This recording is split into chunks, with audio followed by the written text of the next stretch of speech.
SSLC+2 വിദ്യാർത്ഥികളെ ആദരിച്ചു. Indian national Congress 1-ാം ward കമ്മിറ്റിയുടെ ആഭിമുഖ്യത്തിൽ വളയംചാൽ സാംസ്കാരിക നിലയത്തിൽ വെച്ച് SSLC+2 വിദ്യാർത്ഥികളെ ആദരിച്ചു.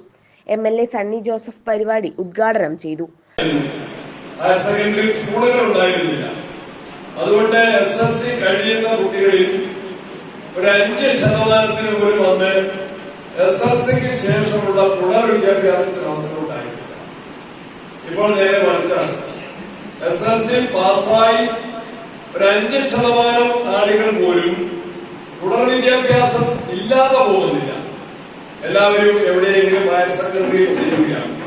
അവിടെ ആകുമ്പോഴേക്കും നമുക്ക് വിഷയങ്ങൾ സെലക്ട് ചെയ്ത് ഓരോരുത്തരുടെയും കഴിവിനും താല്പര്യത്തിനും അനുസരിച്ചുള്ള വിഷയങ്ങൾ എടുക്കാൻ സാധിക്കും. ആ പരീക്ഷയുടെ വിജയവും പ്രധാനപ്പെട്ടത് തന്നെയാണ്. തുടർ പഠനങ്ങൾക്കെല്ലാം വളരെയേറെ പ്രാധാന്യമുള്ള ഒരു പരീക്ഷ തന്നെയാണ്. ഈ പരീക്ഷകളിലൊക്കെ നിങ്ങൾ നന്നായിട്ട് വിജയിച്ചിരിക്കുന്നു.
തുടർന്ന് ചടങ്ങിൽ മണ്ഡലം വാർഡ് പ്രസിഡന്റ് ബഷീർ സ്വാഗതം പറഞ്ഞു.